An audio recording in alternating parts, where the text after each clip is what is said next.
ওমানে এক অভিনব প্রতারণা ও চাঁদাবাজির অভিযোগে আরবীয় ৬ জন প্রবাসীকে গ্রেফতার করেছে রয়্যাল ওমান পুলিশ। অভিযুক্তরা সামাজিক যোগাযোগ মাধ্যমে এক নারীর ছদ্মবেশে প্রেমের ফাঁদ পেতে এক ব্যক্তির কাছ থেকে ২ লাখ ওমানি রিয়ালেরও বেশি অর্থ হাতিয়ে নিয়েছে। রোববার দাখিলিয়া প্রদেশ থেকে তাদের গ্রেফতার করা হয়।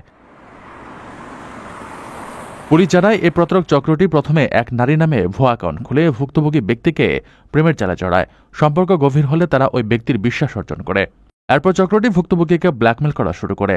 তারা জানায়, ওই নারীকে তার পরিবার নির্যাতন করছে। এই পরিস্থিতি থেকে মুক্তি পেতে তার বিপুল পরিমাণ অর্থ প্রয়োজন। এই মিথ্যা অজুহাতে তারা ভুক্তভোগীর কাছ থেকে ধাপে ধাপে ২ লাখ ওমানি রিয়ালেরও বেশি অর্থ আদায় করে। ভুক্তভোগীর অভিযোগের ভিত্তিতে তদন্ত নেমে রয়্যাল ওমান পুলিশ এই চক্রটিকে শনাক্ত করে ও গ্রেফতার করে। বর্তমানে তাদের বিরুদ্ধে আইনি ব্যবস্থা গ্রহণ করা হচ্ছে বলে জানিয়েছে পুলিশ। ওমানের সেরা রেট দিচ্ছে বাংলাদেশি প্রতিষ্ঠান গালফ এক্সচেঞ্জ। প্রিয়জনকে টাকা পাঠাতে আজই আসুন আমাদের যে কোনো ব্রাঞ্চে অথবা কল করুন স্ক্রিনে দেয়া নাম্বারে।